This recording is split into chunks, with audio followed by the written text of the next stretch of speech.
show today is on the first contact between whites and blacks of Papua New Guinea, the year 1930. During that time, the Leah Brothers entered the Highlands looking for gold, and gives us a glimpse of past discovery, so let it be told. New Guinea was one of the last places on Earth to be colonized by Europeans. In the 1920s, the Australians occupied only the coastal fringe of this huge island lying just to their north. Of the interior, nothing was known. No European had ever been there. Australia, the occupying colonial power, saw its role as bringing civilization to New Guinea. Along the coast, missionaries busied themselves saving souls, while the plantation owners put them to work. It was cheap labor. But by the mid-1920s, New Guinea was hard hit by low world prices for its few products. There seemed little to attract the white man. And then, in 1926, gold was discovered a mere 40 miles inland. Hundreds of Australians came up to New Guinea in search of the quick fortune. Within a few years, the small-time miners had worked out their claims, or saw them bought out by the big dredging companies. Most of these men drifted back to Australia and the dull queues of the Depression. A few stayed on, convinced that somewhere else in New Guinea there was more gold to be found. Among them were three brothers, Michael, Daniel, and James Leah. The eldest and acknowledged leader was Michael Leah, who died in 1978. He is survived by his brothers Daniel and James. When I went to New Guinea, I was young and I suppose pretty thick in the skull to go there in the first place with malaria and all kinds of things. But anyhow, when I got there, I went there and I didn't think I was going to stay there very long because I didn't like it. I got the fever and I didn't like climbing mountains and wasn't particularly mad about the people. But anyhow, I stayed there. And when I stayed there for the benefit of James Leah. And I didn't do badly for him. But I stayed there for 50 years. When the gold rush broke out in New Guinea, and Mick left Australia to come to the gold rush, I had just left school, and it was in the middle of the Depression, and I'd got a job up in North Queensland working on a dairy farm.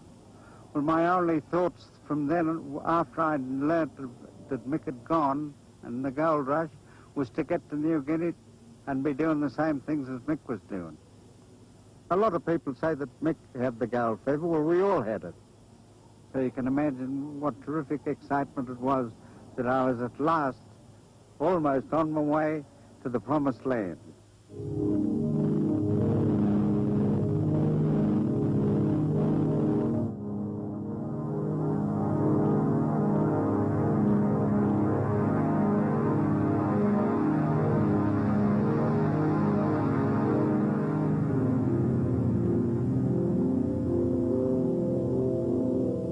Spurred on by dreams of another great gold strike, Michael Leah turned to prospecting. The obvious place to look for new gold was the interior, where no European had ever been before. In 1930, the interior of New Guinea was one of the last great unexplored regions then left on the face of the earth.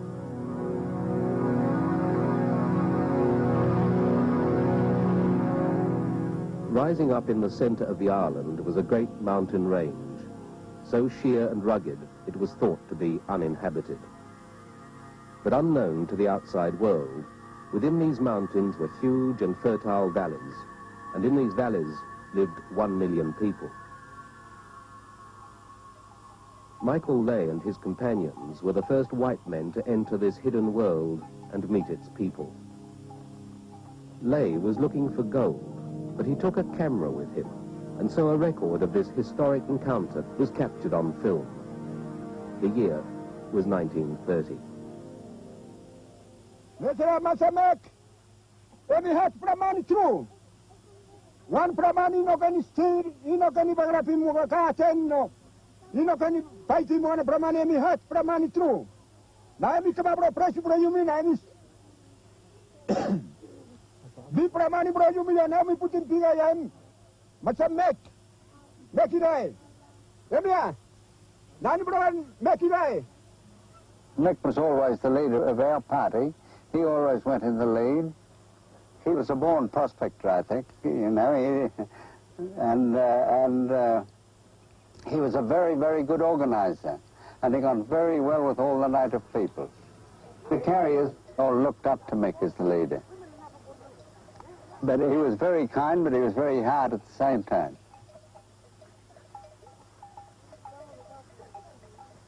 Mick was always confident we would find the El Dorado before we had finished our travels. As long as there's a creek further up the valley that no one else has had a look at, that's a good enough driving force for anyone. But it was very, very hard.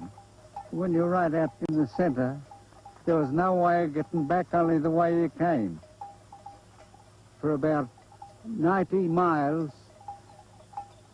we had to walk to get to the place where we decided to cross the ranges. Well, then we had to climb up to 9, 10, 11,000 feet.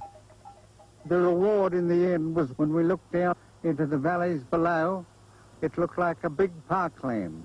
Of course, it was quite obvious that there was a huge population because of the huge garden patches.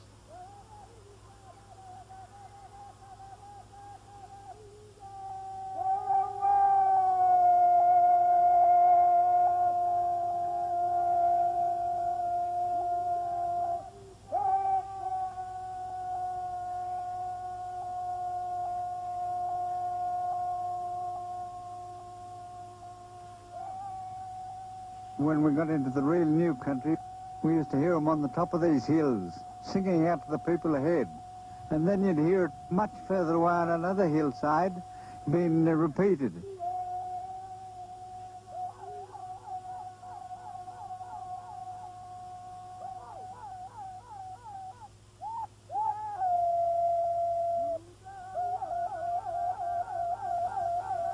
They'd be watching you come, and they'd be on a little hill in some place, on top of a gully or something. And they'd see that we weren't the enemy coming up, that we were different, absolutely different.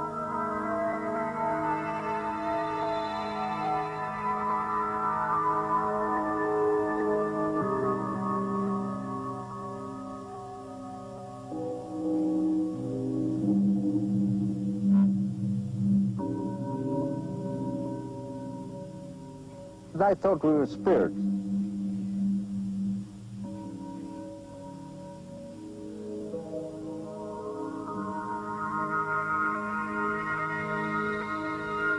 We were so different to anything that they'd ever seen before because they'd never ever dreamt that anything like us existed. They had no idea of civilization or what existed outside their part of the world.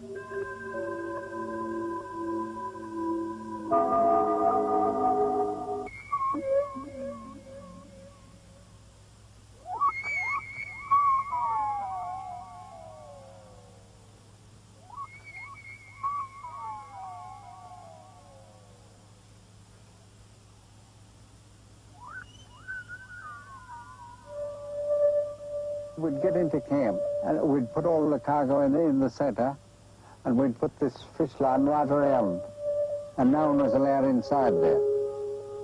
Well, then you'd get all the mob would sort of converge in on you all around them. They were very inquisitive about anything you did or anything you touched.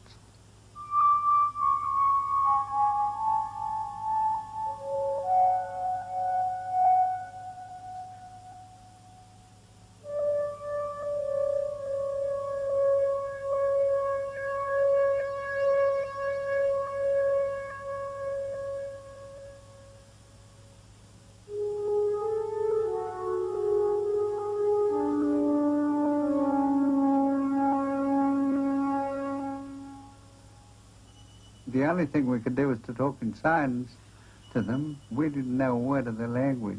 We had no means of communication. We had no interpreters.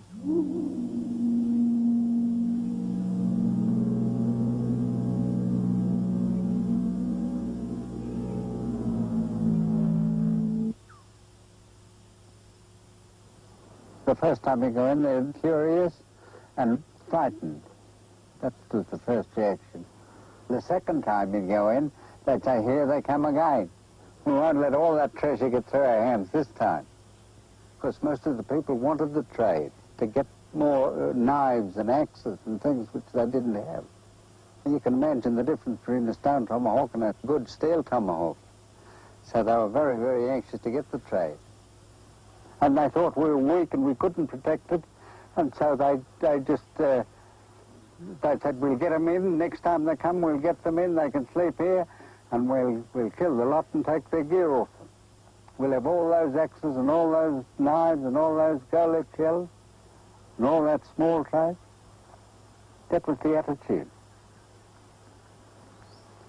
The first thing we tried to do, to let them see that we weren't unarmed. We were armed, and we had good weapons.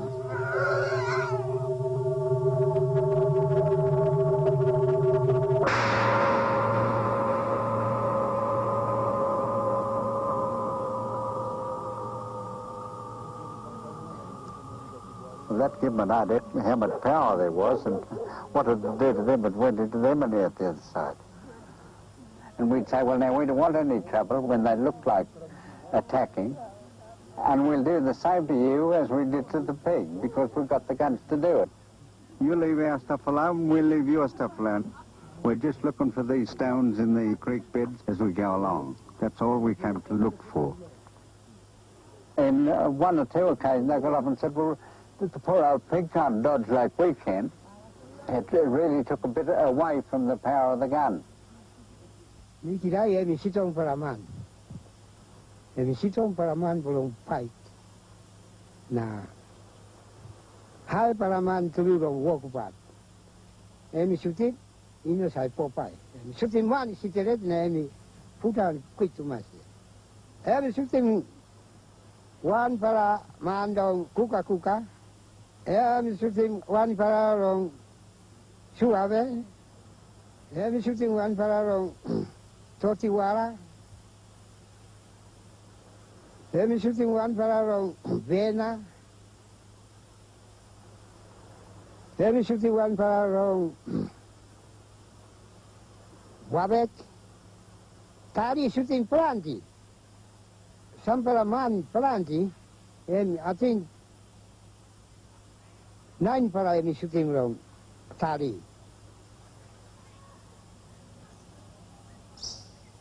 All we did, and I think it was quite right, was to save our lives and the 90 carriers we had with them. Because once my brother and I lost our lives, that would have been definitely the end of all the carriers that we had.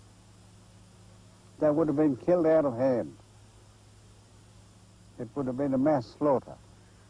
And as the big chief, he said in his address, when we calmed the interpreter down and he told us the whole story, he said to them, they've got all these wonderful things that we need, axes and knives and shell. Look at the shell, look at the things that they have. They can't fight like we can. All we got to do is to go and just take it off them. Now, when I kill the first one of these white men, when I throw the spear through and spear the white men, you rush in and grab the people, kill them, and this will be all ours.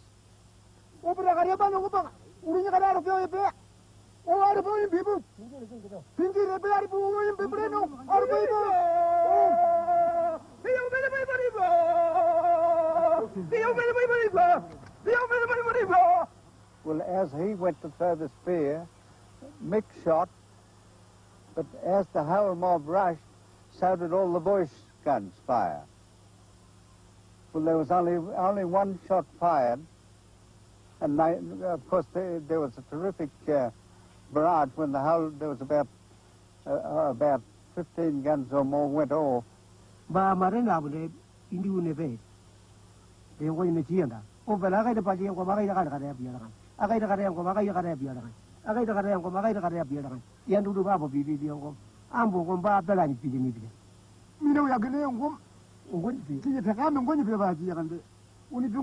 amboni pepachi yakande unipingon nembani pepachi yakande unipingon ruwire ningi akaledoni ndenji yongo pepachi yakande o kayiri gembo mera yongo o akaja mino yakene ko kiego mundu mera yongo ni pepachi yakande o uwi yakene ngumba pingiri dipindu o mena yingi pi o yengi kiega babu karaba yu pe ubnare yangi mo ka de dapo o namba ta yingi.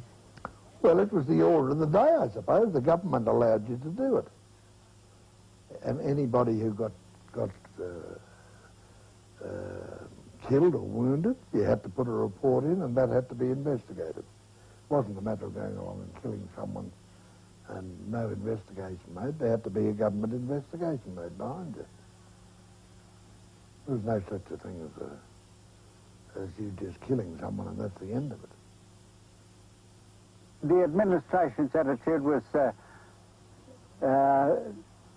lot of the people, they didn't know much about those things. We never reported those things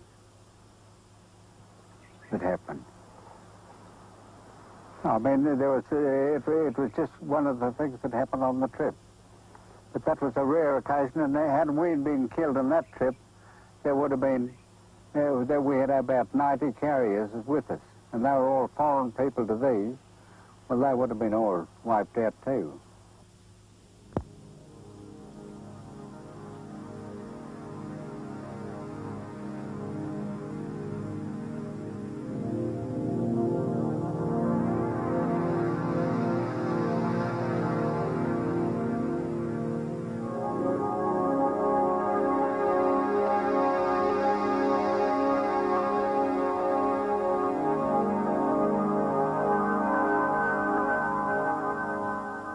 For several years, the Lays searched the Highland valleys for commercial quantities of gold.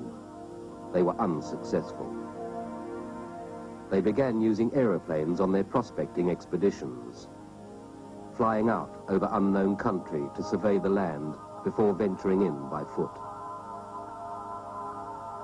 It was on one such flight that the Leah Brothers first looked down on the Wagi, the biggest valley of them all.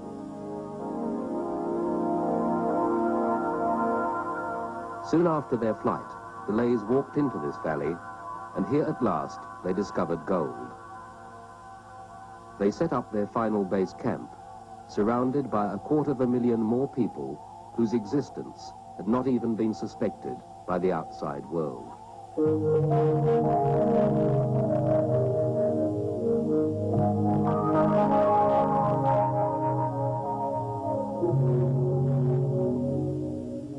There were not so many around the first day, but the next day there was a big crowd arrived. They were all in one long line, and they come in with the food and sugar cane and stuff like that, and to show that they were friendly and they wanted to trade with us. But I think they did think that we were something a bit more than ordinary human beings.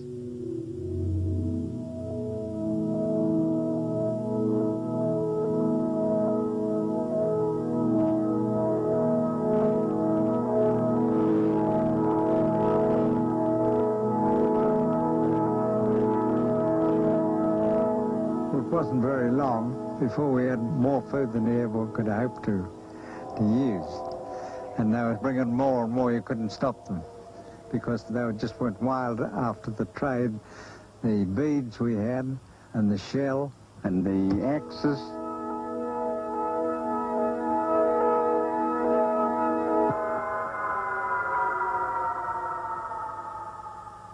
I think out of all the people on our trips, the Hagen people were the easiest and the best of the lot for us to deal with.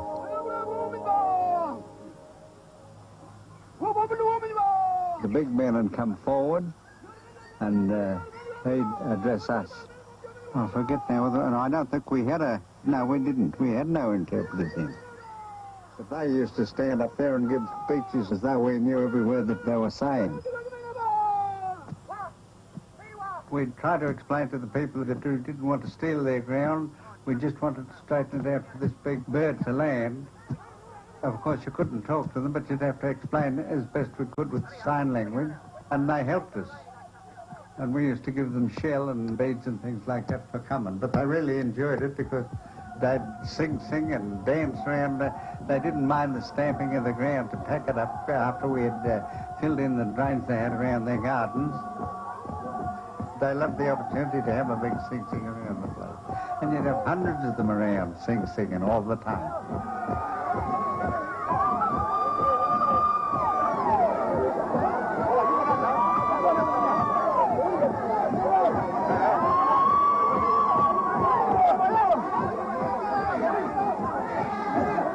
They tell the natives a few days before that, you know, on their hands, that so many days that the barloos should come. They didn't know what a barloos was. A barloos was a bird, you see.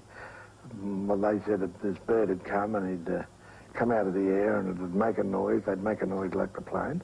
I think the thing that sucked the most of all was the fact that we could sort of tell them that we'll sleep 2 or 3 nights and out of the air will come this bird and it'll fall down here and it'll bring all these things and out of its belly. I remember the day the first plane arrived on the Wagi Strip. I had a good pair of binoculars and I was watching for the aeroplane and I picked it up about 20 minutes before it landed. And I said, well, here it comes.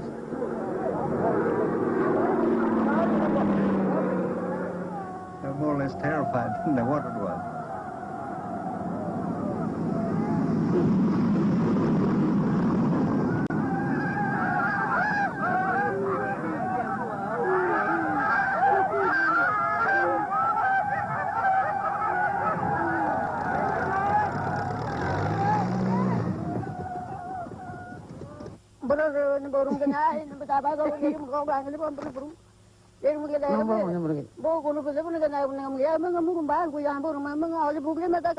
The pilot, Gabaski, was a very tall man, about 6'1" or 2, and he had a flying suit and a white helmet with these great goggles, and he got out of the plane. Then he opened the door, and Kingsbridge, the geologist, he got out of the inside of the plane. There must have been 3,000 natives lined up along the airstrip. And they were absolutely amazed, the people, and just looked up with wonderment. They didn't know what next was going to happen.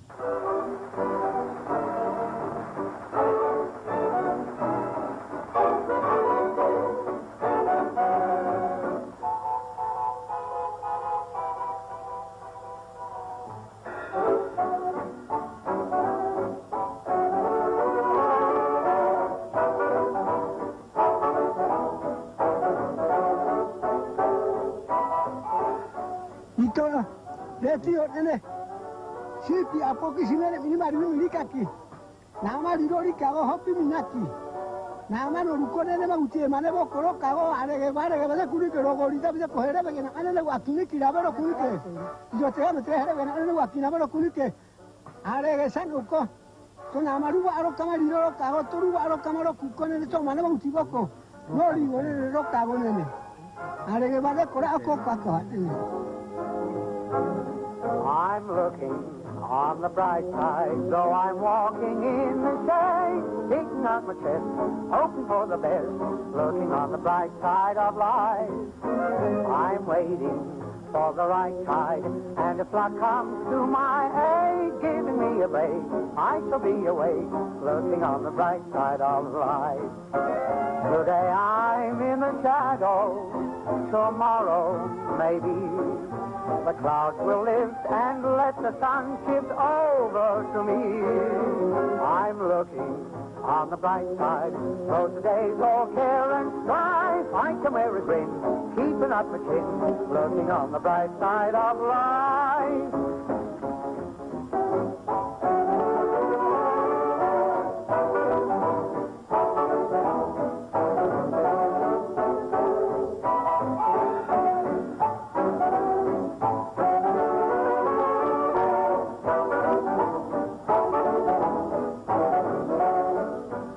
I'll tell you a thing that was very impressive. A celluloid doll, a big one we brought up. Some of the women went for their lives when they saw it when we brought it out.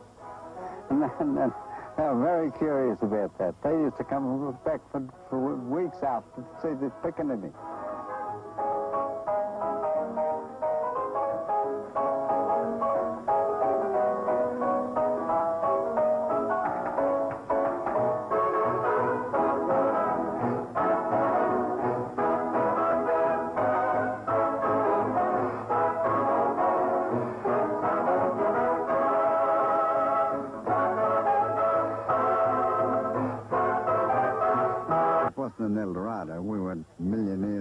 like that or anything like millionaires. We'd made a very, very good living out of it. We were able to pay the natives well for everything, and that was the main thing in the country, to be able to give them, to barter fairly with them all the time, which was more than fairly. But I don't think there was anything in the native way of life, as far as developing the country or for their own good, that they had anything that was better than what they have now. It was no good trying to say we weren't old colonials, we were. And I can remember there was a fellow came up there and he was in business, and someone called him a robber one day. A European, this was. Well, he said, I didn't come up here to get a suntan. So, you know, I think everybody was the same. It's no good for me trying to make out I went up there for the good of the natives, because I didn't. I went up there for the good of James Levy Lay. I didn't do too badly. Make life. Make life. I couldn't get home again. Make